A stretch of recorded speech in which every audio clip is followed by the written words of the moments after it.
Hello, hello.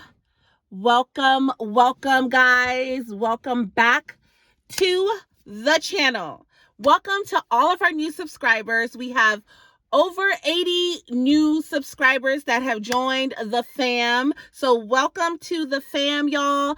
And we're going to jump right into it. People are going broke. All right. Simple as that.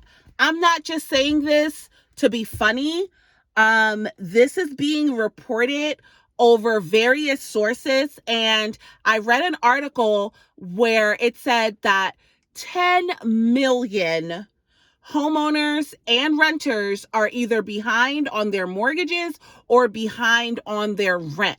Eviction notices are up. Foreclosure filings are up. Okay. We're going to talk about the top 5 reasons today in this video, and I have a lot of notes for y'all, so stick around for the whole video because I don't want to bring you guys this news and not bring you solutions. As a realtor in DC, Maryland, and Virginia, my job is to bring you solutions, right? I put a disclaimer in my latest video because I also want you guys to know that my YouTube channel is for education and entertainment purposes only. I'm not giving you legal advice. I am just bringing you guys data, stats, and information that is going to help you be an informed buyer, renter, homeowner, investor alike, okay? Because I feel that collectively we have to work together. You know what I mean? I don't want us to be defeated. You could see I've been making videos like this. I've been talking about let's not get tricked out the bag, okay? Because what started all of this for me was the trend that I saw on TikTok where people were actually coming together and getting excited about selling their houses and going back to renting, okay?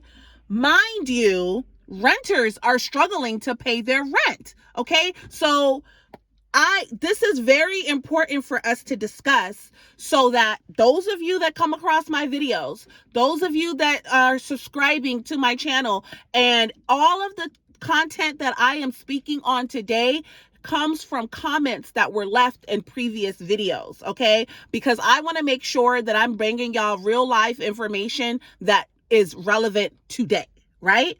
And that trend on TikTok where people were like, oh, I'm selling my house, I'm going back to renting. It really got up under my skin because I'm like, bro, if you actually achieve the goal of becoming a homeowner, you shouldn't just stop. Okay, you shouldn't just throw your house away because you're going through a hard time financially. Okay, we are all going through hard financial times. I'm going to give y'all the data. I have my notes here, okay? I put it all into Chat GPT so that I could bring it to you guys in a more concise way, but this is a collective problem. Collectively, nationwide, people are struggling, okay? So let's just get right into it, y'all. What was I talking about? Oh, yeah, the fact that people were telling folks to sell their house and become a renter. In DC, Maryland, and Virginia, that don't make sense. That don't make sense because unless you're going to significantly downsize, you are not going to sell your house and be able to go rent a property for the same price. It might even cost you more in DC, Maryland, and Virginia. So I think that y'all need to just stay with me.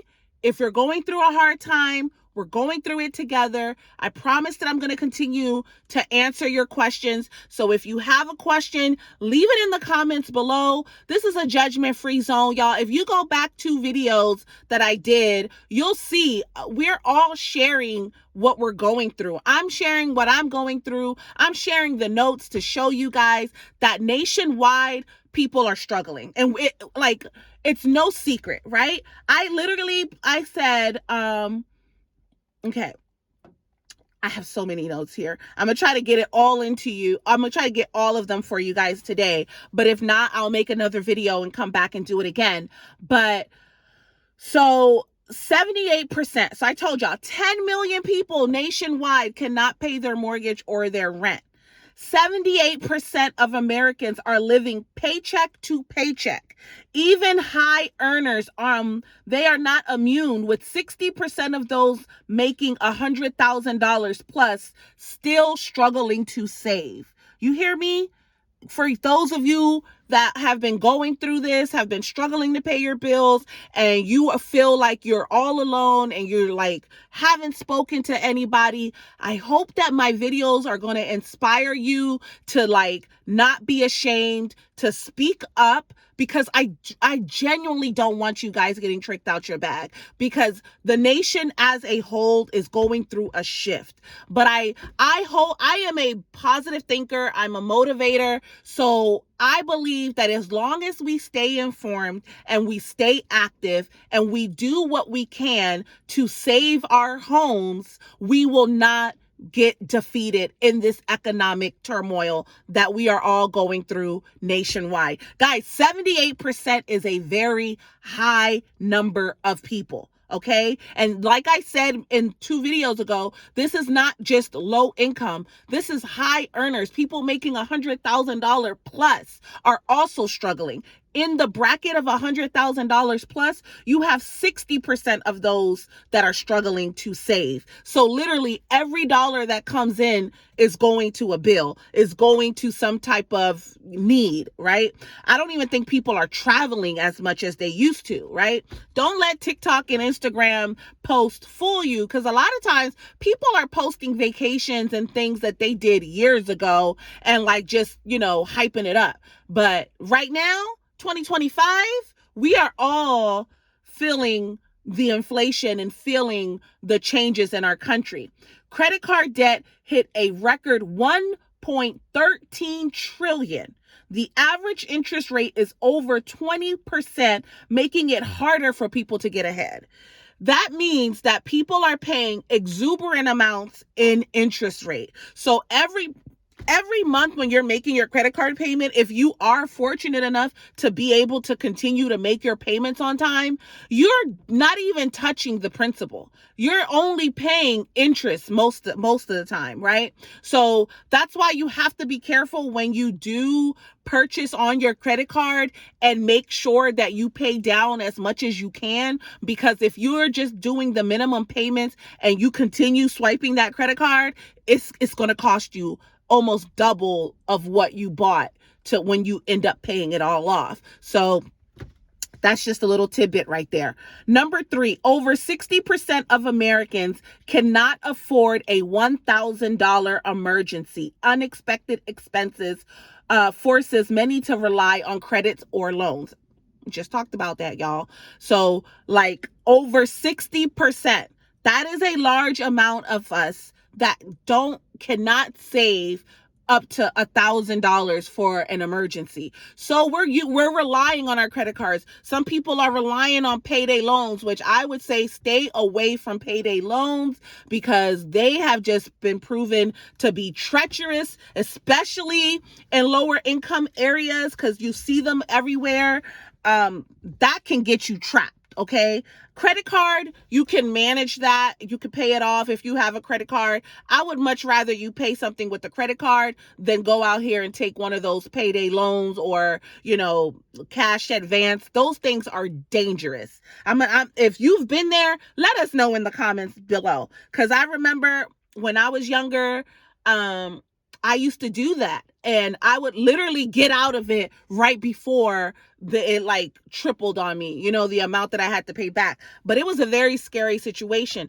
And hey, like I said, I did it in my early 20s. I did it. I did the payday loans when I had to like figure out how to pay my rent. And I had 2 kids. I had my kids when I was 24 and 25. So I was out here like, hey, I'm going to keep a roof over our head. And if a payday loan is what I got to do, a payday loan is what I got to do. But don't rely on it, y'all, because it could get very, very tricky and it could really cost you a lot. But yeah, 60% of Americans cannot cover $1,000 emergency. home ownership is becoming out of reach. I've talked about this, y'all. The median home price around the nation is about $417,000, while mortgage rates remain high, making it tough for first-time home buyers. So we're not my videos have been talking about people who already own a house that are struggling to pay their mortgage. We're not even talking about people that want to become homeowners. With interest rates being high, home values still pretty high, especially in DC, Maryland, and Virginia, it is making home ownership more and more out of reach for a lot of Americans, okay? Inflation is still eating away at our wages. Even though wages have risen, the cost of housing, food, healthcare has outpaced income growth, keeping many in financial strain. All right. So I'm going to always talk about DC, Maryland, and Virginia. But I got people watching me in North Carolina, California, Florida, different parts of the country, y'all. Everybody is feeling this. Even if you get a raise, that raise is not adding up to the cost of inflation. Okay. So you get a raise, great, but go to the grocery store, that raise is gone. Okay. So those were the top 5 reasons as to why we see people struggling to pay their bills or people feeling like they're going broke. And I want you to know you're not going broke. We are all experiencing these exuberant costs, these exuberant charges from utility companies, the grocery store. The cost of goods and services has gone up for all of us, right? And so I want to give you top 5 tips on how to overcome financial hardship. Okay. You can apply these. You can remix them. If you have some tips on how you save money, put them in the comments below. I told you guys one way that my husband has tried to stay ahead of all of this is that if he gets a bonus on his job, or if I have a large settlement, what we do is we try to pay our utilities for the year, right? And I'm in Maryland. When we pay up for the year on our electric bill, by October, that money is gone because electricity has gone up. I'm gonna get on that because I thought it was just in Maryland, y'all, but it's nationwide. But let's get into these tips, right? Cut unnecessary expenses aggressively. Review your budget and eliminate non-essentials like subscriptions. Go through your subscriptions. Get rid of those subscriptions, guys, that no longer serve you. Dining out and impulse purchases. Stay off of TikTok Shop. Stay off of TikTok Shop. Stay off of the trends. Don't buy anything that you do not need, because that money, you could be putting it into savings, okay? Let me see. Here it is in my notes. Redirect that money towards necessity and debt repayment, okay? I want y'all to think about the long term. Impulse buying is going to cost you. Going out to eat every night is going to cost you, because you could go to the grocery store and probably buy some of the stuff that you would go to the restaurant to eat, and you could make it at home, right? Make it at home, invite some friends to come over to your house and, create a nice ambiance in your house. Let's get our money's worth, okay? If we're struggling to pay mortgage and pay rent, we shouldn't be out here eating at these 5-star dining restaurants just for a photo op. Don't do it. Don't do it because you need that money, okay? I'm not saying you can't splurge here and there, treat yourself here and there, but you know who you are if you need to cut those unnecessary expenses, okay? Number 2, hold on. Number 2, my phone is going off, but we gonna keep going, y'all, because this is me and my YouTube time, okay? It's our time. Okay, what are we talking about? Okay, increase your income streams. Look for side hustles, freelance gigs, or part-time work to supplement your main income. Selling unused items. I know I used to do this all the time on Facebook Marketplace, and I would make money Every time. I used to sell things that I no longer used.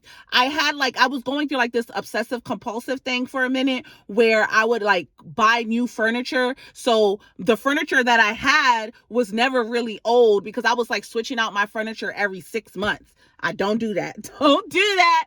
It was a moment in time that I was going through, and I would always put the furniture on Facebook, and then I would make money and buy my new furniture with the money that I made from selling the old furniture. That's how I kind of like, gave myself some rationalization. Like, well, I'm not paying full price for the new furniture because I do make money off my old furniture, and then I take that money and put it on the new furniture. That was my thing, okay, y'all? I'm telling y'all, I'm being transparent, okay? I'm sharing my bad habits to help you guys to cut your bad habits so we can grow in 2025 and keep more money in our pockets because we don't know what's coming, okay? The data is not looking favorable for all of us, all right? But that is one way to increase your stream of income. Look for side hustle, freelance gigs, part-time work. Supplement your main income. You can sell used items, monetizing skills online, or driving for a delivery service. All of these can bring extra cash. And I want you guys, because I know I struggled from this, right? I already knew about, how to make extra money, get a side gig. But I remember that when you go from like, cause I'm a realtor, right? So I'm used to making a lot of money. When I have my transactions, I have my closings, I'm used to earning a certain amount of money. So when I felt myself struggling and I had to go out and do DoorDash, that was a very humbling experience for me, right? And I remember the first few orders that I took on DoorDash, and I'm like, bruh, I'm only making like $15-20 an hour. Like, bruh, no, right? I'm used to making like $90-150 an hour. So to be making $20 an hour felt very humbling to me. But the more hours I put in, and then I set it to where I didn't do daily cash outs. I did weekly cash outs. So then I was like, oh, okay, I'm making like $100 a day and I only work 2-3 hours. That's not that bad, right? Or 4 hours max. I didn't work, when I did DoorDash, I didn't work more than 4 or 5 hours every time I went out. And I would make $150 just DoorDashing a day. That money was paying bills. That money was helping us get through the hump. So just don't focus on the hourly wage. And there's tons of videos on YouTube, on TikTok, everywhere that is going to tell you how to maximize these gig apps, So just find a skill. If you don't want to do DoorDash or Instacart, I did DoorDash. I tried Instacart, but I couldn't really get with it. I might do it again. I'm not sure.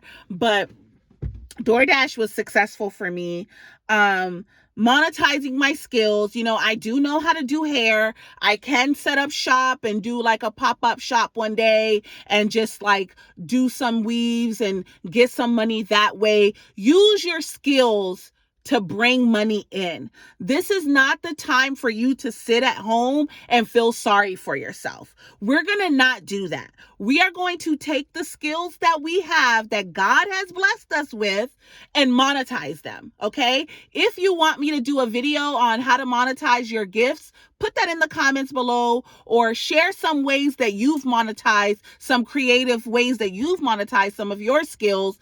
For the people that might not be down with the DoorDashing or Uber Eats or Instacart, because that's a personality thing. Everybody doesn't want to do that. Everybody doesn't feel comfortable going in and out of people's houses, or dropping off food on a door. It can be dangerous. I'm not gonna lie. The reason why I only did DoorDash for 4 or 5 hours, and I always worked in the morning or during the day, I never worked at night, because I was scared to work at night by myself, right? So if that's not going to work for you, but you still got to make money, let's think of some creative ways that you can use your gifts to bring in some extra cash. And if you're just not an entrepreneur, because there are people that are not down for that, you may have to just get a part-time job in the mall, get a part-time job at a school, get a part-time job at a medical place, find somebody that is hiring, and this unfortunately, we're all just going to have to double up, right? Double up on our income, get a part-time job on top of your main job, and that's going to help bring in some more money. Okay. Number 3, prioritize high interest debt. Focus on paying off credit cards and loans with high interest rates first, using the avalanche method to reduce financial strains and free up more money long term. If anybody has done this, put that down in the comments below what the avalanche method is. But it's basically like you just start small, paying off the debt that have the higher interest rate, and then it just continues to grow, and eating up the debt. You just continue to put money on your debt, and so until it's paid off. All right. I need you to build an emergency fund. Start small. Even $20 a week can go a long way, and aim for at least 3 months worth of expenses. If all you can do is put away $20 a week, start there. Okay. And you want to have at least 3 months of expenses in a savings account. Okay. Seek financial assistance and education. Look into community programs, government aid, and financial literacy resources. Many organizations offer free courses, grants, or temporary relief to help you get back on track. Y'all, I want y'all to stop buying courses. Stop listening to these YouTube gurus or Instagram gurus that are selling you their classes to help you become a millionaire. I'm not saying that those courses and classes don't work, but like, if you're someone that's really struggling to pay your bills right now, you're going to need to get to reality. And the reality is that you need to up your monthly income so that you can maintain what you already have. Okay. If we are struggling to maintain what we already have, this ain't the time to be trying to do more, to be trying to get more. How am I going to make more money where I am with what I have so that I can keep what I have? Okay. Don't get tricked out the bag chasing the shiny objects, chasing the shiny opportunity that you see people promoting. Okay. You want something that's going to give you stable income. You go, you do your hours, you do your job, you get paid. Okay. Focus on that. You don't want to focus on MLM and all these crazy things, because that's going to take you away from the goal of saving money and having money to pay these high bills that we're all getting hit with. Okay. And you can reach out to government free assistance. There is free government aid that will help you. SBA.com, that Small Business Association. Type in financial literacy in my area, free financial literacy in my area. I promise you a website's going to come up for your state. Type in like free financial literacy for the state of Maryland, financial aid, state of Maryland, government aid, state of Maryland. I'm just using the state that I'm in. Information is going to come up. All right. I'll probably do another video and get some of that information to you guys. If you want me to do your state, put it in the comments below. Okay. Also, guys, I had someone ask me for my notes because I posted this video on my videos. I post them sometimes, not all the time. I post them on Facebook, and someone asked if I could share my notes, and I sent them to her. So if you want me to send you the notes from the show, just send me an email and say, hey, Vicky, can you send me the notes? I need more information. I want to look into this myself. I'll do that. Okay. And I always make sure that my email and my phone number, I'll be putting my phone number out there for those of you that are in DC, Maryland, and Virginia, and you're looking for a realtor. I would love to be of service. So my contact will be in the description. If you want the notes, let me know and I will email them to you. Okay. So that was tip number 5. All right. Now, someone left a comment on my other video and was like, and I didn't touch on this, but another way that you can save money, even if you're renting or you're a homeowner, you can get a roommate. A lot of people stray away from having a roommate because, you know, it could get a little crazy having a roommate. And it could be risky if you don't do your due diligence. And then sometimes you do your due diligence and the person still turns out to be a nightmare. So this may not be for everybody, but I did put some information together for those of you that may be thinking about getting a roommate. And finding the right roommate can save you money and make living arrangements smoother. Here are some tips for finding a good match. First, you want to define your ideal roommate. What does this person look like? Lifestyle factors, cleanliness, work schedule, social habits, financial reliability. Decide if you prefer someone you know or if you're open to strangers. All right. You can search for roommates on multiple platforms. You can post on Facebook Marketplace, Craigslist, or roommate specific apps like Roomy, Spare Room, or Roomster. Okay. Ask friends, family, or coworkers if they know someone that is looking for a place that might be a match. Okay. Screen the potential roommates thoroughly. You want to do this like you're a landlord, okay? So don't just move somebody in and say, okay, we're going to split the bills. No. Go about it formally, okay? You don't have to be a real estate professional to use websites like mysmartmove.com or rentspree.com, which is another website that will allow you to run background checks on people. And you make the potential person do an application just like you would if you had a realtor working for you. If you want to get a roommate, you can actually, and you have a little bit of money where you can pay a real estate professional to help you get a roommate. That's what we'll do for you. We'll help you do that. But I'm telling you for free exactly what we do. I use rentspree.com. In my notes, I have mysmartmove.com. I've never used them, but mysmartmove.com, you can go there and I know on Rent Spree, you get a background check, you get criminal history. You also will see if they've had any evictions. Okay. If the person has had some evictions, that might not be the smartest person for you to roommate with. Even if you love them, you have to be going about this economically wise and sound, and also know that you want to pay attention to the person's career. Like, what do they do for a living? Is it something that's going to be stable? Are they going to have stable income? Because people are losing their jobs left and right. So you want to make sure that the roommate that you have can afford to pay the portion of the rent or the mortgage that you guys agree to. You also are going to want to type up a rental agreement.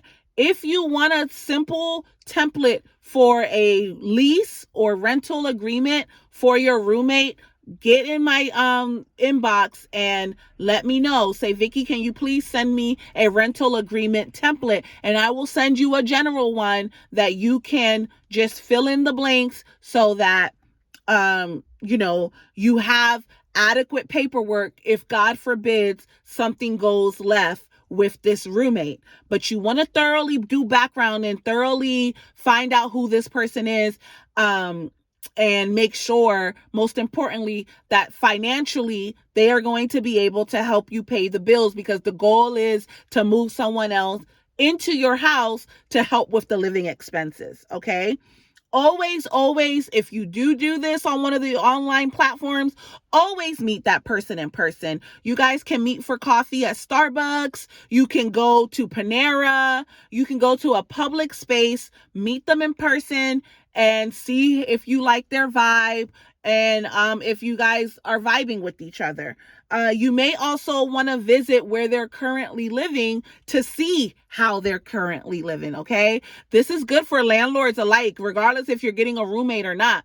If you go to a potential applicant's place of living, you see how they are already maintaining that home. And that's going to let you know more than likely how they're going to be in your home, all right? Create a written agreement. We talked about that. You want to outline rent amounts, bill splitting, house rules, expectations, deciding on things like food sharing, chores, and how to handle conflict. All of these are very important to talk about before you move them into your home, okay?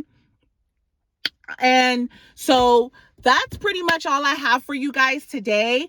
I did have a little bit more because we talked about this on another video, but I think I'm gonna create another video just because I feel like I've put so much information into this video. I don't want you guys to be like, oh my God, so much to process, Vicky, I feel overwhelmed. What I really want you to do is just to take these notes that I've shared with you and evaluate your situation and figure out how you can earn more money or bring more money into your home. I think that there is an option, a solution for all of us. All of us, okay? You are not alone. Everybody is feeling the inflation. People are struggling. If 78% of people are struggling to pay their rent or their mortgage. Literally, there's only 20% of people walking around that are not fazed by what's happening. And if you're that 20%, shout out to you. But I know me and my husband have felt it. Okay. So, and we're not alone, right? Like you guys were telling me on the other video, hey, no, my bills are going up. That was really what I have here on these notes, that electricity bills have gone up nationwide because, let me go back here. Yeah, electricity bills, utility companies alike have all gone up. And so the reason why I want to make this a separate video is because I actually found some data and some information on how you can lower your utility bills. For the sake of those of you who have watched this video all the way to the end, there is government assistance programs. I think I'm gonna make that another video, but I'm gonna put this right here. There's government assistance programs to help with your mortgage. So reach out to the housing department in your area. Like type in housing department. In the state of Maryland, it's going to be by county, but there is assistance to help with your mortgages. There's assistance to help with your mortgages and rent. There's assistance to help with your utilities. Low income home energy assistance program. That's one government assistance program. There's another one called weatherization assistance program. This helps. Most of these are for low income households, but I know when it comes to mortgages, there are some government assistance programs that help you with your mortgage, okay? There's state and local programs. So check by state and then also check by county. Your utility companies, they can offer you a payment plan if you can't make the payments up front. So reach out to your utility companies and see if they can give you a payment plan. There's also energy assistance funds, and some utilities providers have hardship funds for partners with charities like the Salvation Army, United Way, or Catholic charities to provide financial aid.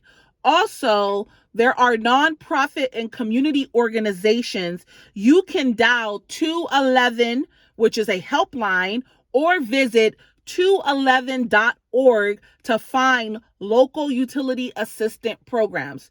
211.org. I'll make this a community post. 211.org to find local utility assistance programs, okay? Most modest needs and operational roundup. These nonprofits provide small grants to help with emergency expenses like utilities and bills. All right. There's also discounts for seniors, disabled, veterans. Ask if there are any discounts that you qualify for. Sometimes your employer has like a list of different companies that will give you discounts. So talk to HR to see if that's something that your company has for you guys. But I hope that you guys are inspired, are motivated. Thank you so much for those of you that have watched to the end. We're in this journey together. We're going to continue to thrive, not just survive. We're going to thrive. And if you are winning, if you're that special 20% that's paying their bills and this ain't phasing you, tell us in the comments below what you doing. What are you doing? Okay? What you do? Anyways, until we meet again, guys, bye-bye. See y'all later.